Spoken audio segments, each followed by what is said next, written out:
Salut à tous, c'est Funky, j'espère que vous allez bien. Pour ma part ça va nickel. Alors aujourd'hui on se retrouve pour le 8ème épisode de ma série Quelles sont les missions qui rapportent gros en solo sur GTA V Online. Donc comme d'hab les gars, pour faire cette mission vous devrez mettre votre option d'apparition sur dernière position. Vous retrouvez au même endroit que moi dans la vidéo qui est tout au nord de la map. Bon, je sais que c'est un peu long à parcourir mais bon les gars, ça en vaut le coup pour cette mission surtout. Et une fois que ceci est fait, vous allez dans Start, en ligne, activité, et vous allez jouer l'activité qui est Seul contre tous, qui est disponible au rang 21 si je me trompe pas. Vous allez voir ça, voilà, au rang 21. Et les gars, comme vous pourrez le voir dans la vidéo, c'est une mission qui est vraiment bien payée, si je peux me permettre de dire ça. Oui, c'est une mission vraiment bien payée, les gars. Et comme arme que je vous conseille, la carabine spéciale et une seule bombe collante, les gars. Donc on se retrouve une fois dans l'activité, à tout de suite.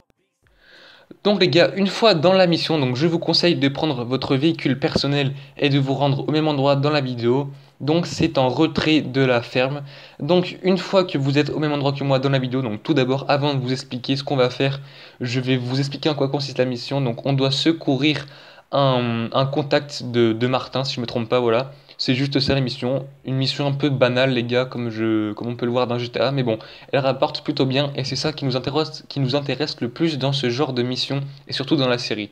Donc une fois que vous êtes rendu au même endroit que moi dans la vidéo, donc là vous allez inspecter comme moi s'il n'y a pas beaucoup de gardes, car les gardes changent de position en fonction du nombre de fois que vous relancez la mission. Donc moi je vais pas vous cacher que j'ai relancé plusieurs fois la mission. Donc une fois que vous êtes ici dans la vidéo, donc comme vous pouvez le voir il y a une bonbonne de gaz, donc vous prenez votre seule bombe collante, ou bon bien sûr les gars, si vous vous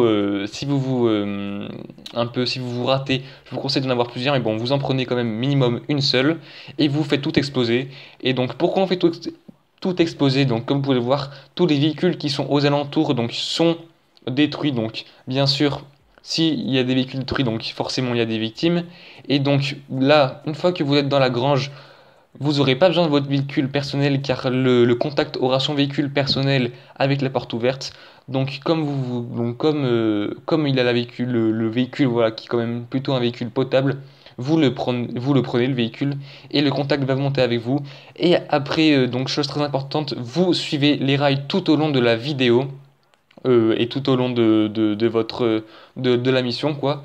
Pourquoi on suit les rails? Car comme vous le savez ou vous le savez peut-être pas, les ennemis donc qui arrivent en véhicule arrivent la majorité du temps par la route, et que si on prend les rails, donc il n'y aura aucun ennemi qui passe sur les rails à part un que vous avez vu il y a quelques secondes. Donc là je me suis un peu chié dessus, ouais, on peut dire ça comme ça, parce que je me suis un peu j'ai mal suivi ce que je viens de dire quoi, j'ai pas respecté ce que je viens de dire, mais il faut vraiment suivre toutes les rails les gars. Donc une fois que vous êtes au même endroit que moi dans la vidéo, donc vous allez arrêter d'emprunter les rails, vous allez passer le pont. Donc normalement vous aurez dû vous stopper avant, mais bon faites comme moi si vous voulez. Donc vous passez comme moi dans la vidéo, voilà. Vous semez un peu les contacts, et quand je viens de vous le dire, je me suis vraiment chié dessus dans la vidéo car j'ai pas réussi à conduire, et bon c'est pas grave. Donc là après, je vais pas vous dire quand même ce qu'il faut faire, il faut juste vous rendre à l'aérodrome Mackenzie les gars. Donc c'est l'aéroport de Trevor, plus connu, plus on l'appelle plus souvent comme ça, mais bon voilà. Donc moi cette mission je l'avais réussi la première, donc je l'ai réussi, c'est pas la première fois que je l'ai réussi, mais c'est la première fois que je l'ai réussi en solo. Donc j'ai gagné, comme vous pourrez le voir, 25 000 $ les gars, c'est plutôt pas mal. Et je l'ai refait une deuxième fois et j'ai gagné 16 000 $. Donc moi les gars, j'espère que cette petite vidéo vous aura plu, je vous dis à la prochaine, ciao tout le monde, peace.